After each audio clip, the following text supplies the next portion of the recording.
नमस्कार दोस्तों, मैं हिमांशु लेक्चरर जॉब करो की आपका स्वागत करता हूँ। आज का हमारा टॉपिक है अर्थ से संबंधित पृथ्वी की आंतरिक संरचना, जिसमें हम उसके प्राकृतिक अप्राकृतिक और उल्कापिंड जैसे उनके स्रोतों ज्ञान करेंगे कि पृथ्वी की अंदर कैसी स्थिति थी। तो आइए शुरुआत करते हैं हम पृथ्वी की आंतरिक संरचना। पृथ्वी की आंतरिक संरचना देखिए दोस्तों, पृथ्वी की आंतरिक संरचना का जो स्रोत है कि कैसे पता लगाया जाता है, उसको तीन भागों में बांटकर अध्ययन करते हैं।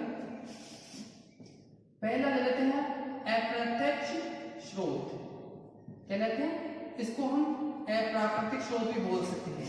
दूसरा हमारा है उल्कापात, क्या है, उल्कापात। तीसरा हमारा है प्रत्यक्ष स्रोत या प्राकृतिक तत्व। तो अब इसके अंदर अप्रत्यक्ष को हम इसको वापस तीन भागों में बांटते हैं।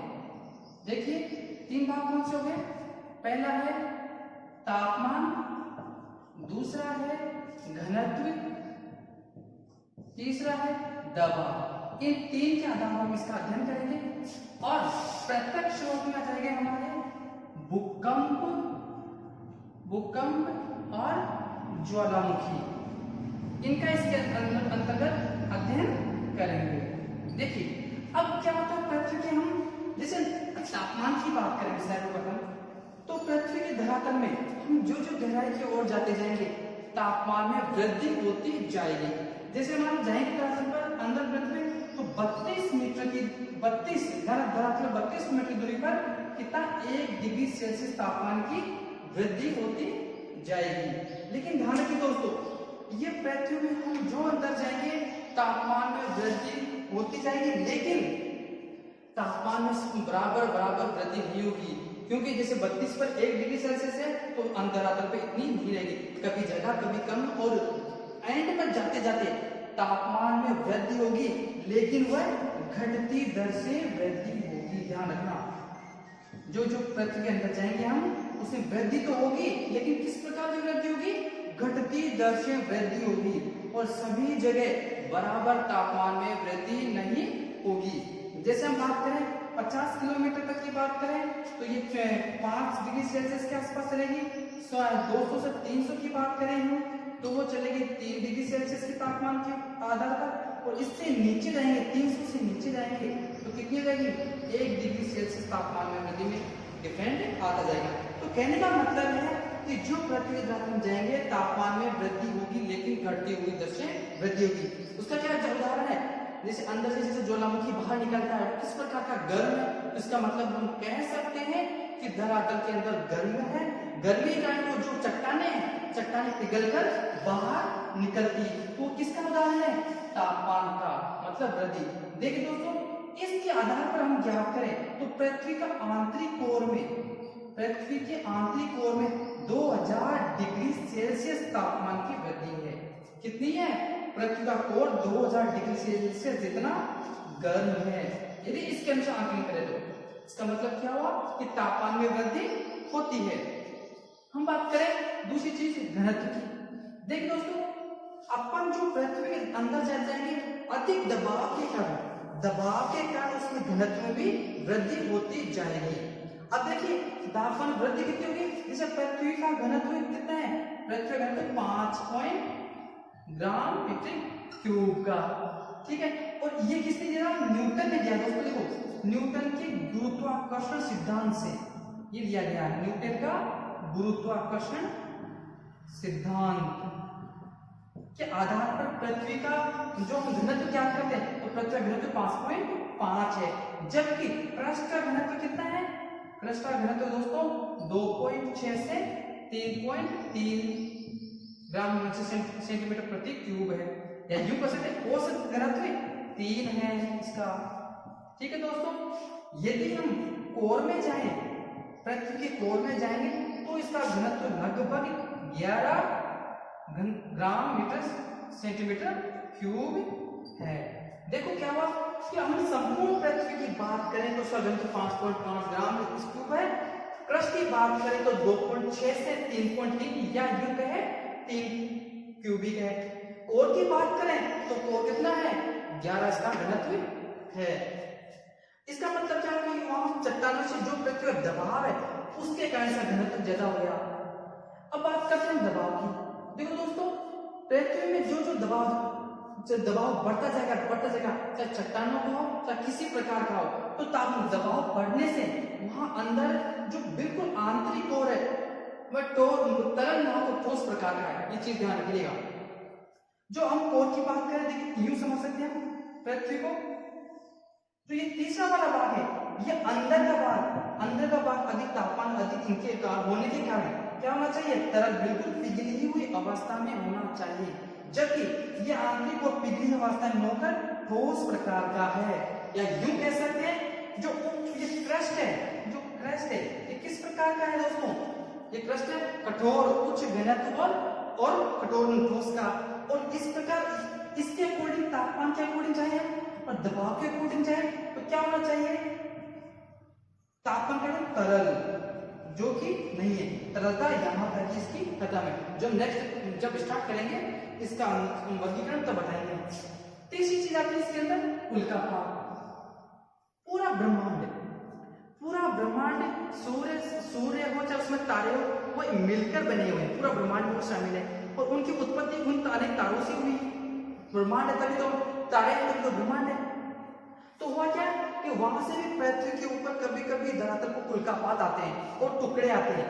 क्या आते हैं टुकड़े, उन टुकड़ों के आधार पर उनका गहन अध्ययन करने के बाद में पता लगाया कि पृथ्वी की आंतरिक संरचना में मतलब गर्म थे, तो उनसे पता लगा कि पृथ्वी की आंतरिक संरचना अंदर जाएंगे तो गर्म अवस्था में प्राप्त होगी। तीसरी चीज आती है हमारी भूकंप। देखिए भूकंप क्या होता है कि हमने जैसे पहले वाले हमारे लेसन में वीडियो में पढ़ा था भूकंप की सारी प्रक्रिया, इसलिए मैं यहाँ संक्षिप्त जानकारी दूंगा कि भूकंप क्या है कि P, S और L तीन लहरें हैं। P ठोस, द्रव और गैस। ठोस, द्रव है गैस, तीनों में जाती है, ठीक है। S सिर्फ ठोस पदार्थ से गुजरती है, ध्यान रखिएगा, ठीक है। तो मतलब क्या हुआ कि जहां पर देखो मान लो ये है हमारा संरचना है, ठीक है, यहां से भूकंप उत्पन्न हुआ तो ये यहां पहुंच गए, ठीक है दोस्तों, ये यहां पर हो गए। ये सारी क्या चल रही है, ये पी तरंगे जा रही है और पी तरंगे ये तरल पदार्थ है, ये ठोस पदार्थ है। अब पी तरंगे अंदर तो जाएगी लेकिन अपनी दिशा से विक्षेपित हो जाएगी, अपनी दिशा से विक्षिप्त हो जाएगी। तो ये तो हुआ दोस्तों 103 डिग्री का और ये हुआ 143 डिग्री का, 143। तो ये जहां पर पी तरंगे पहुंच नहीं पाई, कौन से वाले क्षेत्र में, इस वाले क्षेत्र में पी तरंगे पहुंच नहीं पाई, वो कहलाता है भूकंपीय छाया क्षेत्र। तो भूकंपीय छाया क्षेत्र कितने डिग्री का था, 40 डिग्री का, अर्थात यहाँ पर किरणें पी तरंगे पहुंच नहीं पाई। इसका मतलब क्या हुआ कि पृथ्वी इधर से तो ठोस है लेकिन अंदर से तरल है। तरल कैसे, तो ये जो पी तरंग है वो तरल में तो जाती है लेकिन अपने मूल दिशा से विक्षेपित हो जाती है। तो विक्षेपित हो जाने का ये तरंगे यहां से चलेगी, इसका मतलब अंदर तरल है। और एस तरंगे क्या होती है दोस्तों, एस तरंगे सिर्फ यही बाहर आती है, अंदर पहुंच नहीं पाती है और अपना 103 डिग्री, ये 103 डिग्री, मतलब 103 डिग्री के बाद इसका छाया क्षेत्र होगा, किसका, एस तरंग होगा। ये क्यों, क्योंकि ये ठोस नहीं जाती है, गैस में द्रव तरल पदार्थ में नहीं जाती है और जब यहाँ नहीं गई तो यकीन हो गया कि यहाँ पर क्या है, तरल पदार्थ है। ध्यान रखना, जो एक चीज ध्यान रखना, जो हम अंदर जाएंगे अंदर उच्च घनत्व का पदार्थ भी मिलते हैं। जैसे हम क्रस्ट की बात करें तो वहां एल्यूमिनियम ज्यादा मिलेगा, एल्यूमिनियम, क्योंकि इसका घनत्व कम है, 2.7 इसका घनत्व है, ठीक है। हम यदि कोर में जाते हैं, पृथ्वी के केंद्र में जाएंगे तो वहां लोहा अधिक मात्रा में मिलता है, लोहा मिलेगा, तो लोहा मिला तो वहां घनत्व कितना है, लोहा घनत्व कितना है, 6.7 घनत्व है।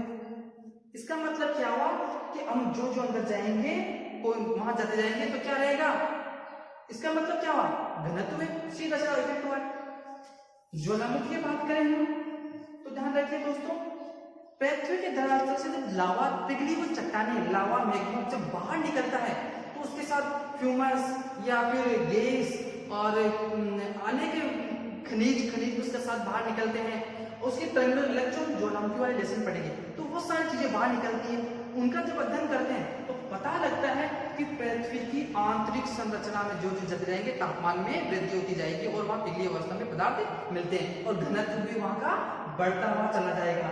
ज्वालामुखी से क्रिया लावा क्या होता है, लावा भी तो गर्म होता है, गर्म अवस्था में मिलता है लावा या मैग्मा। तो ये इससे अध्ययन से ये पता लगा है हमें कि जो पृथ्वी में जाते जाएंगे तापमान में वृद्धि और पृथ्वी जो धरातल अंदर तब वृद्धि होती जाएगी और उच्च घनत्व का क्षेत्र प्राप्त होगा। अब इसका एक बार स्क्रीनशॉट ले लीजिए। अब हम बात करते हैं एक इंटरनेट IUCN के अनुसार उन्होंने पृथ्वी को अलग अलग प्रकार में बताया उसके अंदर कि अंदर कितने डिग्री तक कितना है और कितने डिग्री तक कितना तापमान रहता है, सारी चीजें उसमें विस्तृत रूप से बताई गई है। IUCN का वर्गीकरण बता रहा हूं दोस्तों, IUCN international union of geology and physics, इसके अनुसार इन्होंने पूरी पृथ्वी को देखिए, ये एक चार्ट के द्वारा बताते हैं दोस्तों। देखो ये है, ये पूरी पृथ्वी है, ठीक है। देखिए ये एक कार्ड निर्धारित किया है, क्या किया दोस्तों, एक कार्ड जिसके अंदर इन्होंने पूरी IUCN ने एक वर्गीकरण बता दिया। देखिए हम बात करें, ये कैसा कार्ड बनाया है, इसको बनाया है, ये आप देखो ये जिस पृथ्वी है, ठीक है, ये पृथ्वी का आंतरिक और क्या, तो ये वाला हिस्सा मतलब अंदर का कोई सा हिस्सा उतार कर यहाँ हमने दिखा दिया है। ये जो हिस्सा देख रहे हैं वो पृथ्वी का एक हिस्सा बिल्कुल काट कर बताया गया है। जैसे ये हो गया, अब ये हो गया पर्वत, क्या हुआ पर्वत, ये पठार, ये मैदान, ये क्या हुए मैदान, तो ये क्या हुआ सागर, ये सागर हो गया दोस्तों, देखो ठीक है, ये सागर। अब देखिए एक इसमें अंदर जो पृथ्वी का क्रस्ट है, देखिए ये इसकी होगी दूरी 50 से 60 किलोमीटर, इसकी होगी 2885 किलोमीटर। देखिए अभी आपको समझ में आएगा, यहाँ पर पृथ्वी का आंतरिक कोण है 6373 किलोमीटर। अब देखो इसको हम कहते हैं ऊपरी क्रस्ट। ये जो चीज है ये तो पूरा क्रस्ट है, देखो ये जो हम बता रहे हैं ये क्रस्ट है, ये चीज ध्यान रखिएगा, ये पूरा का पूरा क्या है क्रस्ट, और ये क्या है दोस्तों मेंटल, पूरा मेंटल है, ठीक है। और ये क्या है, इसको हम कर सकते हैं कोर, कोर में विभाजित। तो अब क्या कहते हैं, ये ऊपरी, इसको हम करते हैं ऊपरी क्रस्ट, ये हो गया निचला क्रस्ट, क्या हुआ निचला क्रस्ट। क्रस्ट को हमने दो भागों में बांटा है, ये हो गया ऊपरी मेंटल, ऊपरी मेंटल, और ये हुआ मेंटल, ये हुआ निचला मेंटल। अब देखिए कोर को ऊपर नीचे विभाजित न करके बाह्य कोर यानी क्रोड, इसको क्रोड भी कहते हैं, बाह्य कोर और आंतरिक कोर, आंतरिक कोर में इसको विभाजित किया गया है।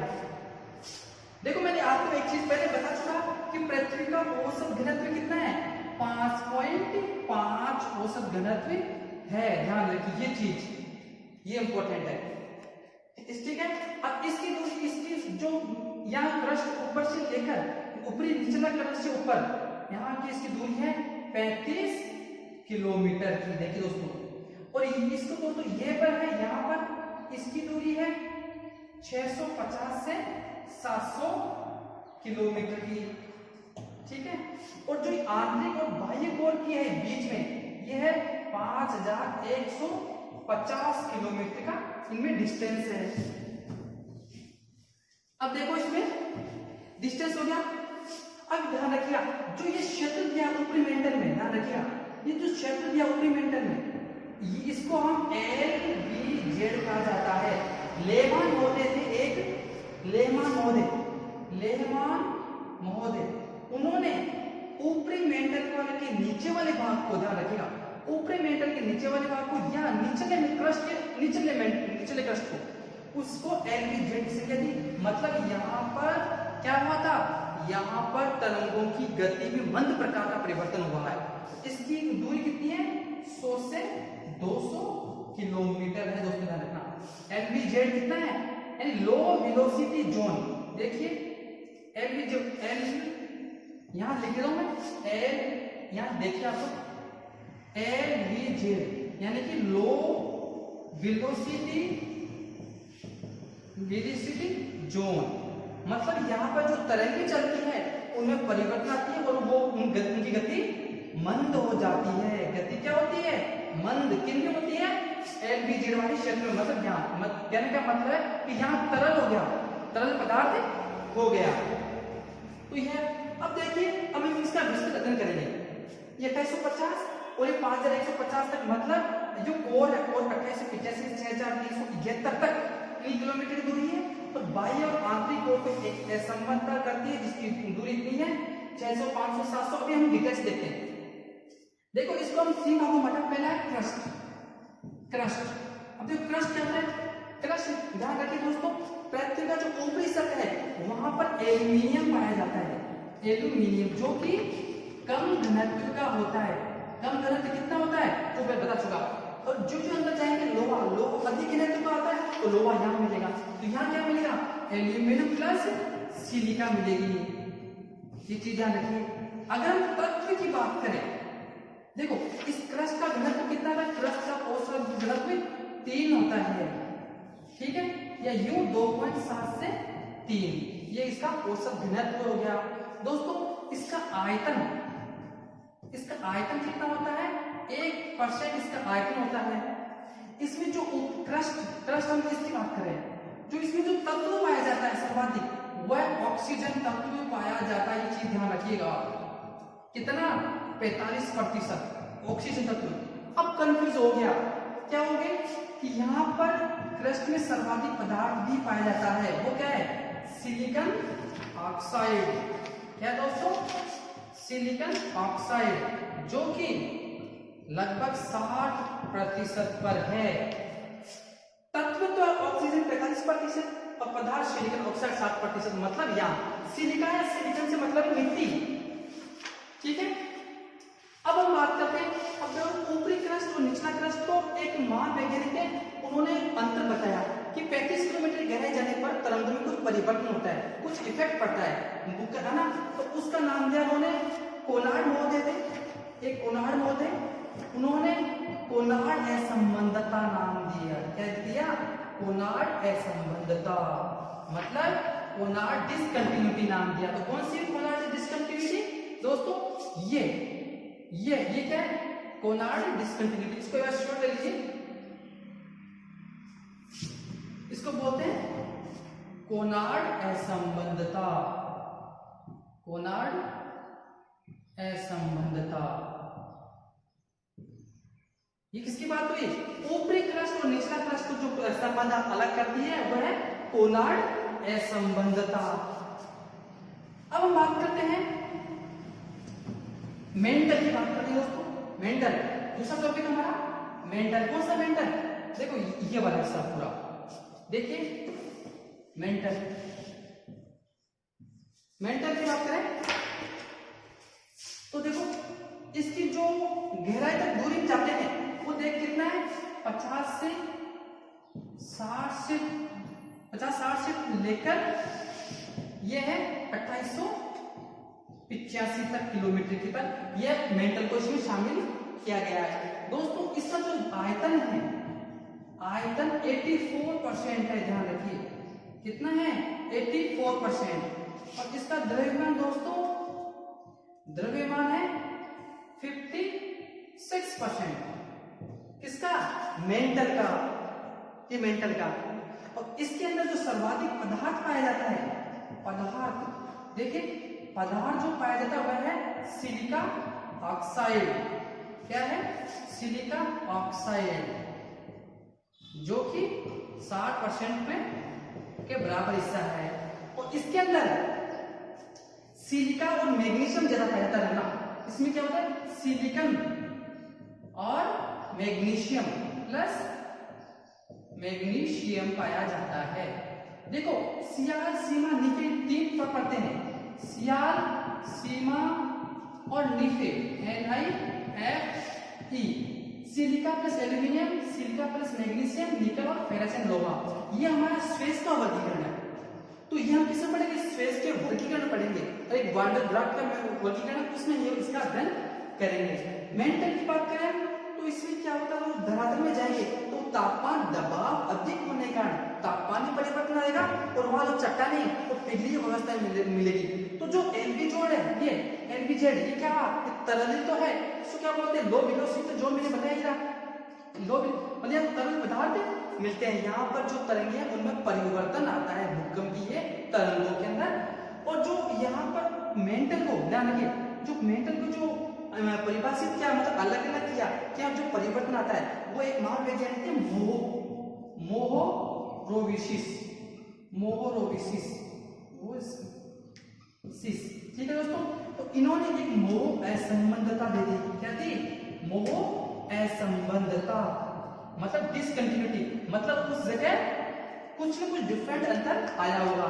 तो क्या ऊपरी क्रस्ट निचला क्रस्ट को पोलर असमता और ऊपरी निचला क्रस्ट, ध्यान रखिए, निचला क्रस्ट और ऊपरी मेंटल, इन दोनों क्या अलग करता है? यहाँ पर मोह असंबंधता क्या करती है?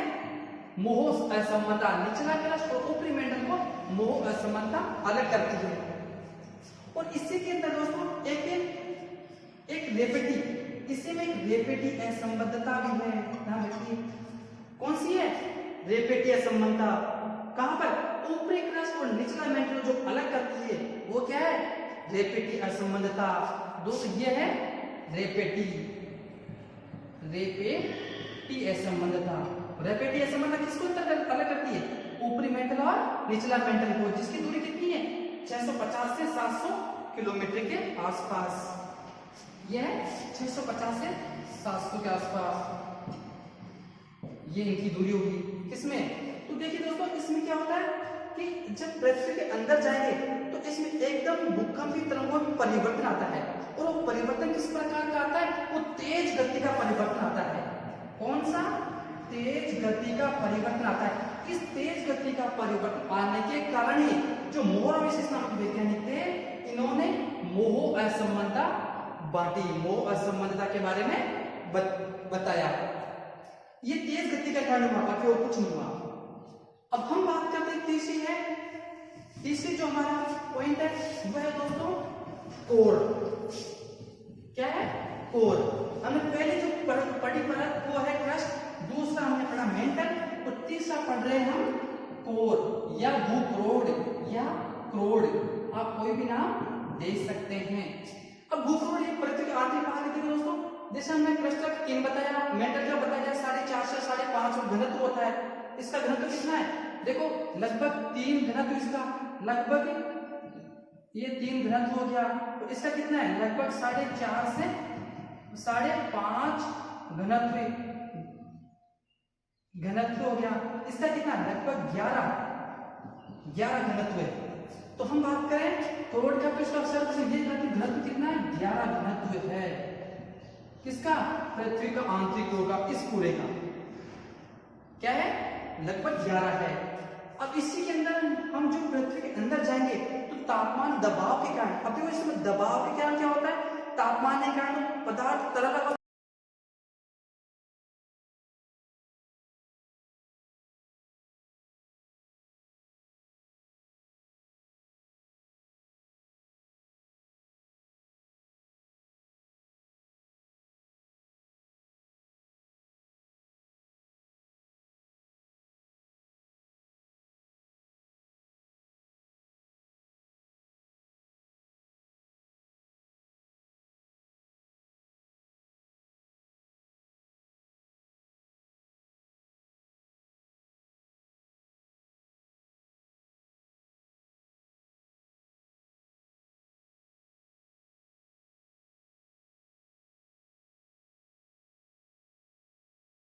ठोस अवस्था रहेगी। क्या रहेगी? ठोस अवस्था, मतलब ये उच्च घनत्व तरल वाला है और ये ठोस उच्च घनत्व ठोस अवस्था है। क्यों? दबाव के कारण ये ठोस अवस्था में रहेगा। अब देखो इसके अंदर भी जो बाह्य निचला मेंटल है और बाह्य कोर है, इसको भी एक असमता अलग करती है, जिसका नाम है गुटेन वर्ग असंबद्धता, क्या है? गुटेनबर्ग, जो गुटेनबर्ग महोदय ने दी थी। कौन सी संबद्धता हुई? ये गुटेनबर्ग असंबद्धता होगी। इसके अनेक नाम दोस्तों, इसको गुटेनबर्ग, इसको बोल सकते हैं हम डी प्राइम प्राइम, ये भी बोल सकते हैं, MCB भी बोल सकते हैं, मेंटल कोर बाउंड्री, ठीक है। इसके अनेक नाम हैं, क्या क्या नाम है दोस्तों? इसके अनेक नाम, एक तो हो गया डी प्राइम प्राइम, ठीक है। एक स्वीडन डेनमार्क के वैज्ञानिक थे लुथेन वेव, उन्होंने क्या दी थी? डी प्राइम प्राइम गुटेनबर्ग असंबद्धता का नाम, ठीक है। और इसका दूसरा नाम है MCB, यानी कि मेंटल कोर बाउंड्री। इसका ये सब इसका नाम है, गुटेनबर्ग असंबद्धता के नाम है। अब ये ऐसा किसको करती है? निचला मेंटल और बाह्य कोर को अलग करती है संबद्धता। एक इसमें अंतर हुआ कि ये लास्ट की संबद्धता जो बाह्य कोर और आंतरिक कोर को अलग करती है, वो लेहमैन महोदय ने दी, जिसका नाम है लेहमैन असंबद्धता। लेहमैन महोदय ने अपने FDZ भी दिया था 100 से 200 किलोमीटर। इसका लो वेलोसिटी जोन, मतलब तरंगों गति कम हो जाती है या गति का इफेक्ट पड़ता है, इसलिए ये लेहमैन महोदय ने ये दिए। तो हमारा कहने का मतलब है, तो कोर किससे बना हुआ है? देखिए दोस्तों, कोर बना हुआ है लोहा और निकिल से बना हुआ कोर। किससे बना हुआ है? यहाँ पर लोहा क्यों है? क्योंकि कुछ घनत्व है, और ये लोहा भी कुछ घनत्व वाला क्षेत्र है, तो क्या कहता है यहाँ पर? लोहा ही है।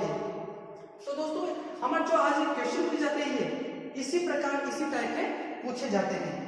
तो दोस्तों, हमारे पृथ्वी की आंतरिक संरचना में आज का टॉपिक ही खत्म होता है, और हम नेक्स्ट टॉपिक में श्वेत वर्गीकरण और वाटर ग्रह का वर्गीकरण का अध्ययन करेंगे।